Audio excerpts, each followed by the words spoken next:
Bom dia a todos mais uma vez. Para aqueles que não me conhecem, eu sou o professor Igor. Eu sou enfermeira obstetra da Secretaria de Saúde. Eu trabalho no Hospital Regional do Paranoá, no Centro Obstétrico, e faço um plantão na quarta-feira à noite na Casa de Parto, toda semana também. E sou enfermeira do TJ, do Tribunal de Justiça. E nas horas vagas, eu estou por aí, né? Dando aula. Só para divertir um pouco, né? Bem, tá. Qual é a nossa programação? Bem, então a aula de hoje especificamente, nos nossos 2 períodos, né, de aula, a gente vai trabalhar com o Programa Nacional de Imunização. Tudo bem? Então nós vamos iniciar vendo a parte conceitual do programa. Depois que eu falar dessa parte conceitual, bem, a gente fala um pouquinho da história, né, faz uma revisão de alguns conceitos e aí depois a gente inicia a parte técnica da vacina propriamente dita. Nós vamos ver ao todo 13 vacinas, tá? Então são as do calendário vacinal da criança, né, do idoso e o HPV que entrou agora no adolescente. Então tem várias vacinas que são comuns, né, a todos os calendários, tá? Então a gente vai trabalhar com todas essas que estão nos calendários vacinais de um modo geral. Tudo bem? Tivemos várias alterações, né, ao longo do ano passado para cá, né, alteração de prazo de vacina, alteração de alguns esquemas. A gente ainda tem uma diferençazinha entre o esquema vacinal do DF e o PNI, mas está muito pouca essa diferença, tá? Então a gente vai falar um pouquinho de cada coisa. Tudo bem? Bem, então vamos começar. Para a gente falar, começando aqui, eu vou contar um pouquinho da história da imunização para vocês, bem rapidamente. Então, na verdade, no Brasil, tudo começa na década de 50, tá? Na década de 50, a gente teve uma grande epidemia de varíola no Brasil. Varíola é uma doença de transmissão aérea, que faz, além da evolução respiratória aguda, grave, ela ainda faz o quê? Uma série de vesículas, né? Faz lesões vesiculares, né? É uma doença bem feia, né? Por sinal. E aí, nessa época, quando a gente teve essa epidemia de varíola, a gente já tinha alguns estudos na área da microbiologia. Já tinha algumas vacinas sendo produzidas aí pelo mundo afora. Aí o Brasil falou assim, bem, vamos produzir, então, tentar produzir uma vacina contra essa doença, a varíola. Fez-se a vacina, fez-se uma grande campanha de vacinação em massa na época, tá? Então, entre 66 e 71, a gente teve uma grande campanha de vacinação em massa e, de fato, em 71 nós tivemos o último caso de varíola e em 73 a gente recebeu o título de doença erradicada. Tá? Então, a varíola, na verdade, ela é uma doença que tem uma importância histórica, tá? Com relação à imunização. E em 78 a gente teve o último caso de varíola no mundo, né? Que na verdade foi no Sudão. Então, a doença hoje não circula mais, né, no meio natural. A gente acredita que só existe esse vírus em laboratórios, né, que possam ser usados, por exemplo, para uma possível guerra biológica, ok? Bem, e aí com isso, o Brasil vendo que, bem, deu certo para a varíola, então de repente a gente pode fazer isso também para outras doenças, tá? E foi nesse contexto que foi criado o Programa Nacional de Imunização. Bem, em 75 a gente teve, né, institucionalizado o serviço da vigilância epidemiológica. Tá? Então, a vigilância epidemiológica, que a gente sabe que é quem faz o quê? É quem faz as campanhas de vacina, quem promove os bloqueios das doenças, né? Quem faz as buscas ativas. Então, isso existe, né, enquanto lei a partir de 1975. Junto com a vigilância, surge também a lei da notificação compulsória. A lei da notificação compulsória, ela traz aquela lista de doenças e agravos, né, que, né, vai o quê? Vai listar quais são as doenças que precisam ser notificadas, o prazo da notificação e etc. Por sinal, eu não sei se vocês sabem, agora na semana passada, né, não foi no dia 6 de junho, tá? A gente teve a publicação de uma portaria nova, ok? Então, não sei se vocês chegaram a ver, e ela foi publicada no Diário Oficial da União no dia 9 de junho, ok? O número da portaria, se vocês quiserem depois dar uma notada e pesquisar, que eu acho que vale a pena, tá? É a portaria 1271. Então, é a portaria 1271, de 6 de junho de 2014, ela foi publicada no Diário Oficial da União em 9/6/2014. Essa é a portaria nova das doenças, né? No caso traz a lista, né, nacional compulsória de doenças, agravos e eventos de saúde pública que precisam de fato ser notificados. Então, ficou bem legal, tá? A portaria, depois vocês dão uma olhada nela, porque a última portaria que a gente tem é de 25 de janeiro de 2011, né? E essa portaria, não sei se vocês lembram, ela tinha 3 anexos, anexo 1, 2 e 3. No 1 tinha o quê? Tinha toda a lista de doenças, no 2 tinha as doenças que eram de notificação compulsória imediata, né, no prazo de até 24 horas, e no anexo 3 tinha as doenças que a gente faz notificação em unidade sentinela, que na verdade são aquelas que estão focadas no ambiente de trabalho, né? Então, acidentes de trabalho, com pérfuro, pneumoconioses no trabalho, enfim, né? DORTs, né? Que são as doenças ocupacionais, né? Doenças ocupacionais relacionadas ao trabalho, perdão, ok? Então, ela ficou bem compactada, porque agora ela só traz um anexo, só tem uma, né? E aí ela vem assim, doença exantemática, A, B, aí tem lá, listado, entendeu? E mudou o prazo, né? Porque antes a gente tinha notificação imediata, tudo bem, até 24 horas continua. Mas as outras que não eram imediata, a gente podia notificar em até 30 dias. E agora não, agora é uma semana, tá? Então essas são as grandes mudanças que a gente tem. Permanecem as violências, né, que tinha sido incluído na lista passada, permanece a intoxicação exógena. Então, não mudou muito assim a questão da lista de doenças, mas ela tá mais enxuta, tá? Então, vale a pena depois vocês darem uma olhadinha. Tudo bem? Bem, em 77, a gente teve de fato o primeiro calendário, né, básico vacinal para menor de 1 ano. Tá? Então, data dessa época aí, já um monte de doença que a gente tem no calendário hoje, um monte de vacina, né? Contra várias doenças, por exemplo. A gente tem dessa época já a febre amarela, nessa época entrou a pólio, dessa época entrou a DTP, que é a difteria, tétano e coqueluche. Então, são todas vacinas que entram no calendário vacinal a partir já de 1977. E isso foi muito positivo, por quê? Porque já em 89, ou seja, 12 anos depois, a gente conseguiu erradicar uma segunda doença, que foi a poliomielite. Tá? Então, 89 acaba com a polio. O último caso de polio no Brasil foi em 87, e em 89 a gente erradicou a doença. Tudo bem? Tanto que já se fala, inclusive, de se acabar com as campanhas da polio. Né? Então, a gente hoje nós tínhamos campanhas semestrais, essas campanhas viraram anuais, e tem já um planejamento para que essas campanhas elas devam acabar aí nos próximos 5 anos, mais ou menos.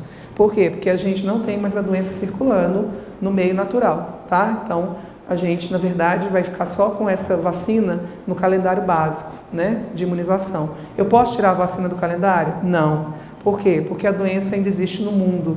Não é como a varíola. A varíola não tem mais no mundo.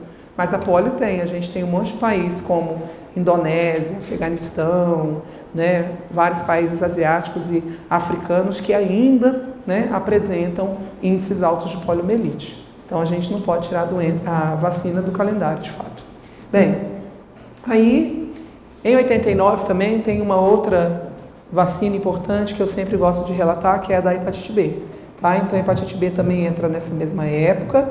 A hepatite B, né, eu gosto de que você grave essa data, porque, por exemplo, se você for trabalhar com pré-natal, por exemplo, né, é uma grande dica que você tenha essa data. Por quê? Porque as grávidas, hepatite B agora é vacina de grávida, né, desde 2010 que entrou no calendário vacinal. Então, se é uma grávida que nasceu antes de 89, certamente ela não foi vacinada. Ela só vai ter sido vacinada se ela pertencer a algum grupo de vulnerabilidade, que a gente vai ver que são muitos, por sinal. Tá? Agora, quem nasceu depois de 89, muito possivelmente já foi vacinado, então, né, a gente já não vai preocupar, ok? Claro que a gente vai ter que solicitar, né, o anti-HBS, que é o exame específico que vai o quê? Que vai me dizer se essa grávida é ou não imune contra hepatite B, tudo bem? Bem, continuando então na linha do tempo, em 92 surge a dupla e a tríplice viral. A dupla contempla o quê? Sarampo e rubéola. A tríplice, sarampo, cachumba e rubéola. Tá? Então, é a família da tríplice, né? Que a gente fala. Quando eu falar para vocês da família da tríplice, né? A tríplice viral, a dupla viral, que é só o sarampo e a rubéola, sarampo monovalente, que é o sarampo sozinho, rubéola monovalente, que também é a rubéola sozinha, ela existe sozinha, e agora ainda tem a tetra, né? A tetra viral, que faz parte da família também, que na verdade, o que? Incorpora a varicela, beleza? Mas a tetra é de agora, né? Agora já bem recente. Bem, em 93 surgiram os CRIES. Quem são os CRIES? Centro de Referência de Imunobiológicos Especiais, tá? Então, na verdade, o que acontece no CRIE? O CRIE, ele tem aqueles imunobiológicos que não existem na rotina dos centros de saúde, dos hospitais, né? Por quê? Porque são imunobiológicos que são usados somente em situações específicas, especiais. Tá? Então, tem indicações específicas, né? Então, tem crianças ou adultos que precisam tomar determinados tipos de vacina, seja em função da sua condição de saúde, né? Então, ou porque, por exemplo, essa criança fez, por exemplo, uma resposta alérgica à vacina, então ela tem uma opção, às vezes, né, para continuar sendo imunizada contra aquelas mesmas doenças, mas com outra vacina que muitas vezes só vai ter lá no CRIE, tá? Então, o CRIE são esses centros de referência de imunobiológicos especiais. Bem, em 99 a gente teve a primeira campanha do idoso. Nessa campanha entrou o quê? A influenza sazonal, né? Todo ano o idoso faz vacina de gripe, e também entrou a pneumo 23, que é uma vacina de idoso. Hoje nós temos 3 vacinas que são do calendário, né, específico do idoso. A influenza sazonal, a pneumo 23 e a DT, porque DT é vacina para a vida toda, né? Até porque a gente está em risco de acidentes, por exemplo, né? Então a gente precisa, né, de estar imunizando contra a DT, fazendo reforço de 10 em 10 anos, conforme previsto, ou se houver acidente, às vezes até o quê? Um pouco antes, né? No caso com 5 anos. Nós vamos falar sobre isso depois. Em 2000, a gente teve o último caso autóctone de sarampo. Então, todos os casos de sarampo que a gente teve depois de 2000 foram todos sarampos importados. Então, a gente não teve mais sarampo nosso, tá? Então, é tudo sarampo de fora, ok? Então, a gente teve vários surtos. Inclusive, nesse ano, a gente teve surto de sarampo no Nordeste, tá? Então, a gente continua tendo sarampo circulando, mas o sarampo, de fato, né, ele não circula mais, né, no nosso meio. Sempre é associado a algum tipo de viajante que vai, na Europa mesmo está, né, bombando o sarampo. Então, alguém que vai lá e que tem contato e que volta e que faz a cadeia de transmissão acontecer. Tudo bem? Bem, em 2002 entrou a IB, né? A IB é o quê? É a Haemophilus influenza do grupo B. Era uma vacina de cria que foi incorporado ao calendário vacinal, juntou-se a tríplice bacteriana e virou a tetravalente na época. O que a gente observa? Existe uma espécie de uma tendência das vacinas dos CRIES entrarem no calendário vacinal. Tá? Então, a gente já percebeu isso em várias vacinas, né? Então, várias vacinas que já foram de CRIES, elas estão gradativamente sendo incorporadas no calendário de vacina. Tá? 2006, a gente teve a entrada de uma vacina importantíssima, que é a rotavírus, uma vacina, inclusive, que já teve uma repercussão excelente em termos de redução de mortalidade infantil. Tá? Nós vamos trabalhar com os programas do Ministério da Saúde juntos, né? Alguns deles, dentre eles o da criança. E aí lá, né, nós vamos ver que hoje a principal causa de mortalidade infantil no Brasil ainda são as IRAs, as infecções respiratórias agudas. Em segundo lugar, eram as diarreias, não são mais. Então, diarreia caiu para terceiro lugar no ranking de mortalidade. Hoje nós temos acidentes domésticos na frente das diarreias, certo? Então, as diarreias caíram por quê?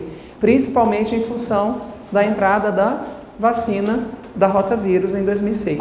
Tá? Então, foi uma vacina, uma excelente estratégia. Outra vacina muito boa que entra no calendário vacinal em 2010 foi a pneumo 10. Pneumo 10 é o quê? É uma pneumococos, é uma vacina que contempla o quê? 10 tipos diferentes de pneumococos.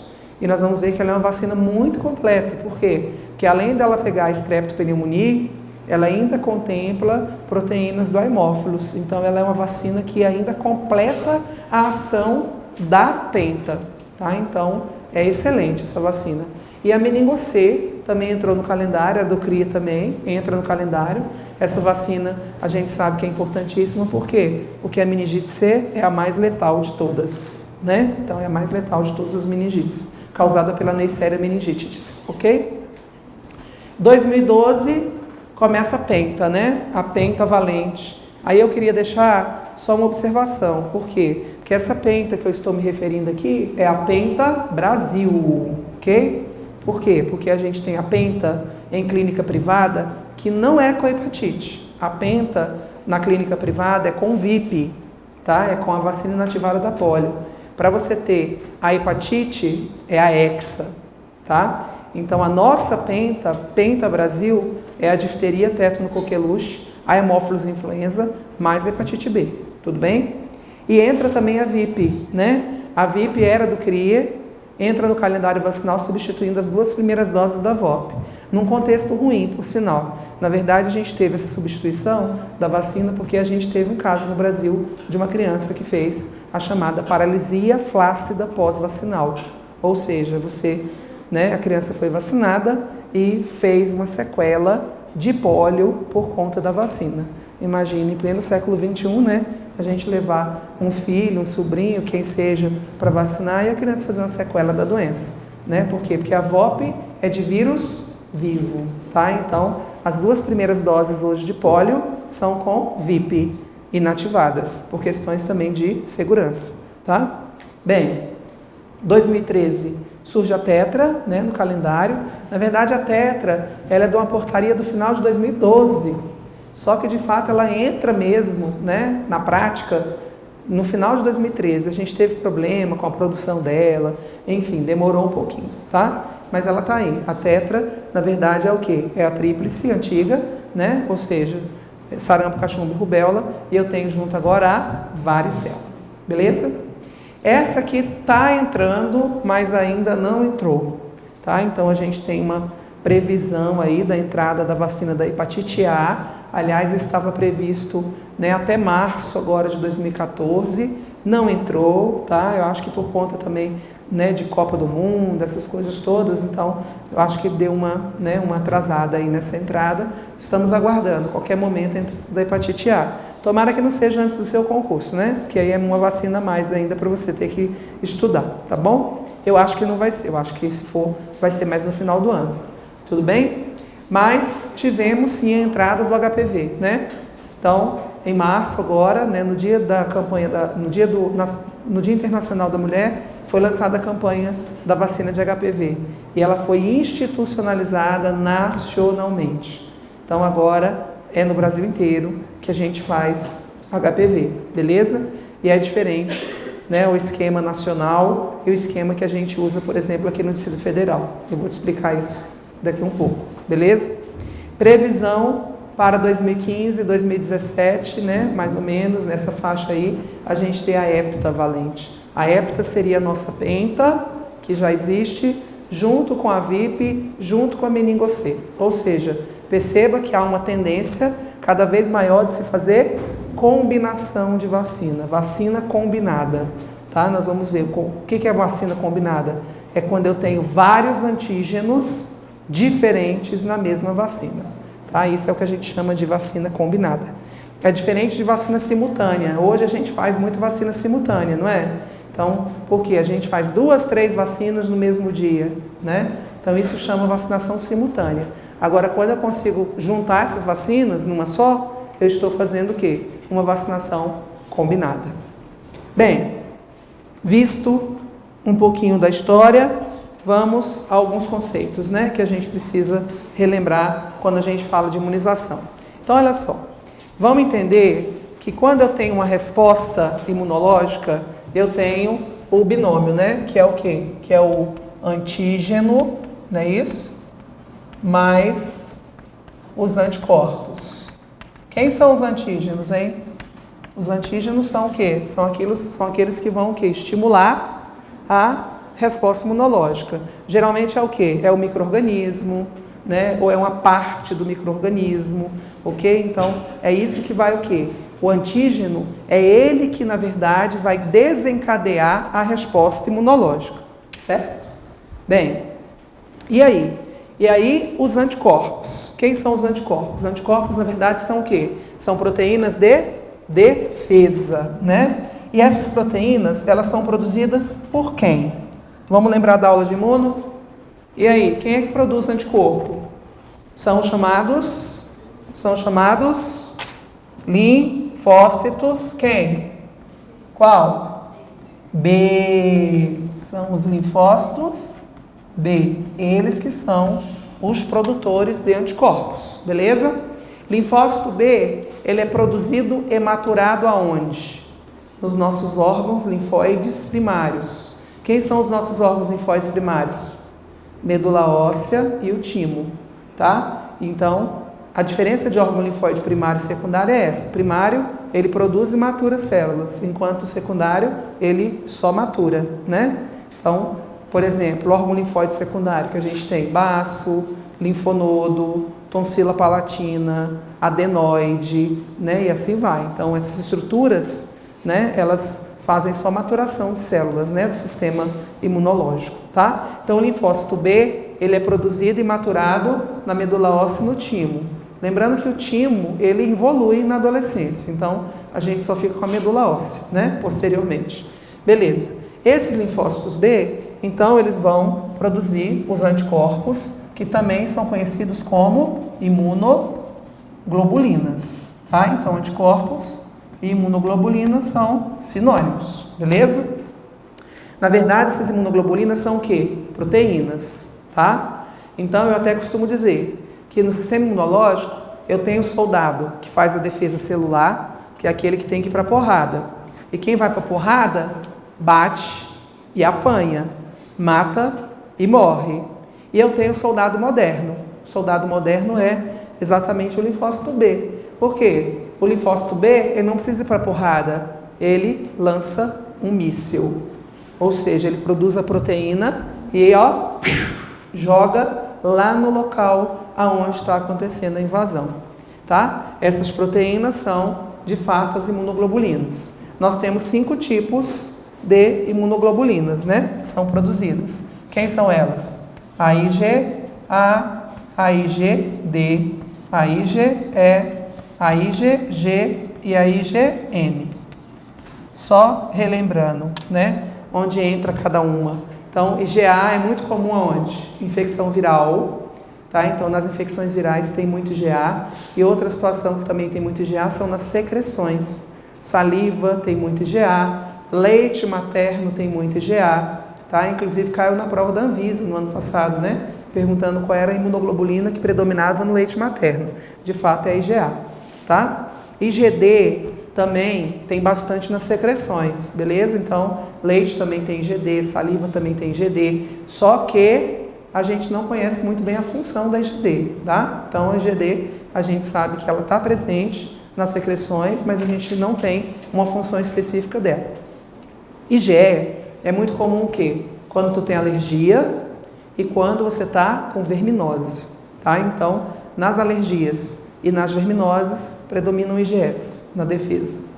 O que me interessa agora, de fato, é a IgG. Por quê?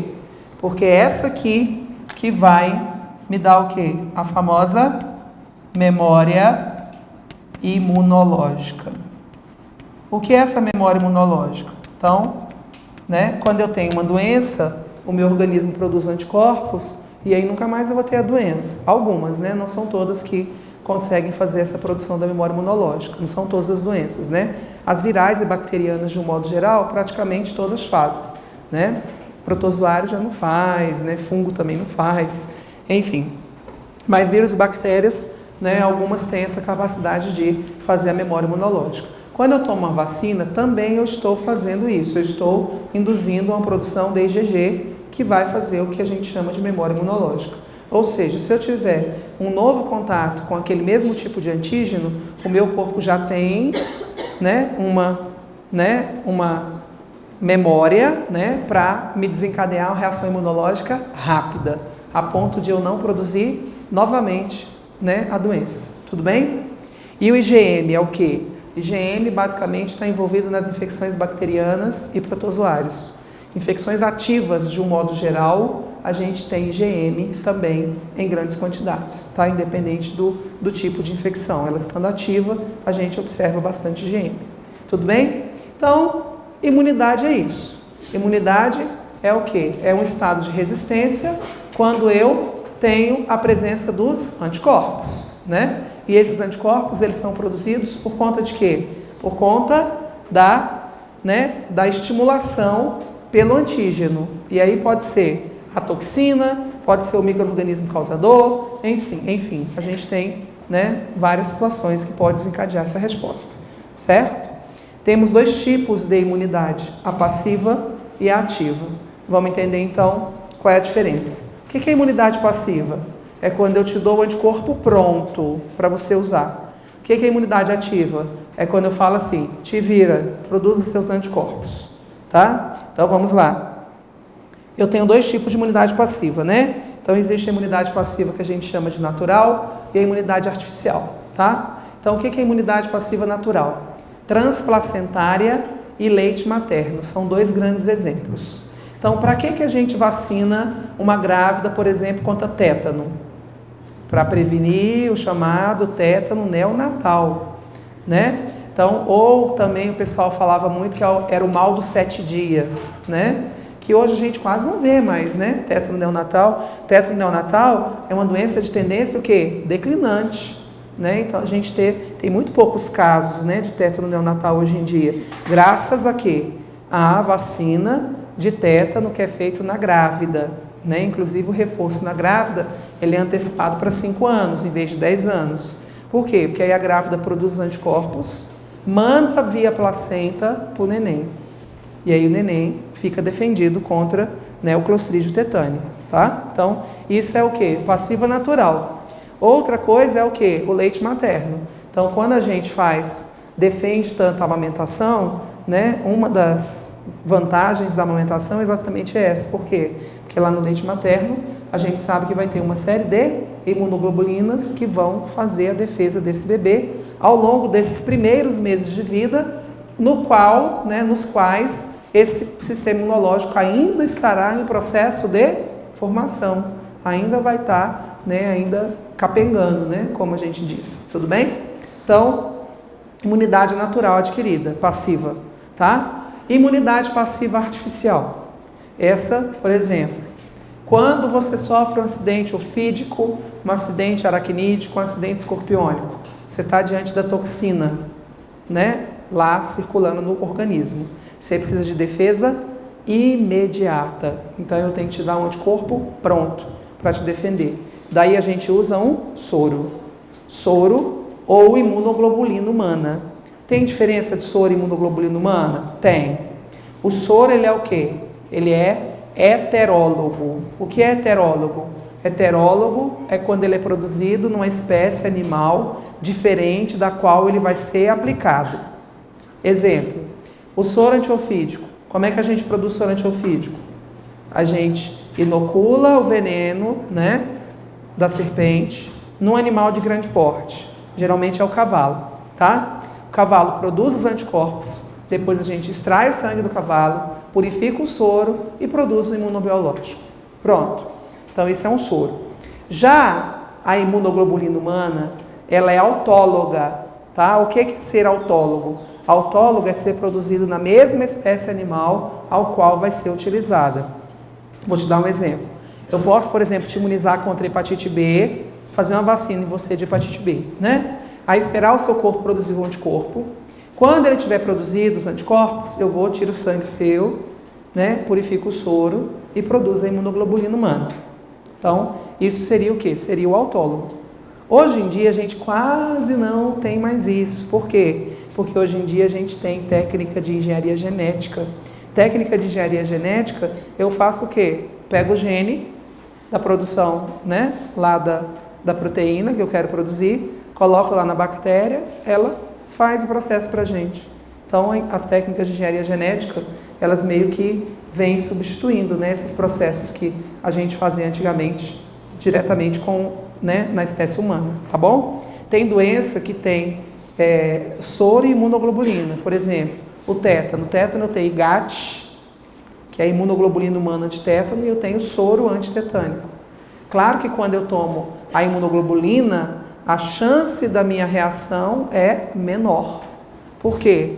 Porque é da mesma espécie. Quando eu tomo um soro, existe o risco de fazer reação alérgica.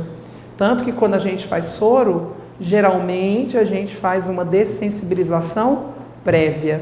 Ou seja, coloca o paciente, né, em observação, faz prometazina, né, que é um antihistamínico, faz uma hidrocortisona, que é um corticoide, né, aguarda um pouquinho e faz o soro, exatamente para eu minimizar os riscos de uma possível reação anafilática, tá? Então, é assim que a gente faz. Claro que isso não é possível sempre, né? Porque dependendo, por exemplo, se for um ofídio, um acidente ofídico, não dá muito para a gente esperar, né? Tem que ser meio que concomitante as coisas. Por quê? Porque no acidente ofídico, né, tem toxina, tipo a cascavel, em meia hora ela já está agindo. Ela já está no sistema nervoso central, então eu preciso ser rápido. Agora, se for, por exemplo, a mordida de cão, aí que eu preciso fazer um soro, aí tudo bem, né? A raiva, ela tem um período de incubação grande, longo, então dá para eu fazer a dessensibilização, aguardar um pouquinho e depois vir fazer o soro, tá? Então, essa é a ideia. E o que é a imunização ativa? É aquilo que eu te falei, te vira, produz os seus próprios anticorpos. Tem duas formas. Qual? A forma natural, que é eu ter a doença, e a forma artificial, que é a vacina. Tá? Então, na vacina, a gente, na verdade, inocula micro-organismo, seja ele vivo, fraco, né, que é o atenuado, ou morto, inativado, ou uma parte do micro-organismo. E isso é capaz de fazer a resposta imunológica acontecer. Tudo bem?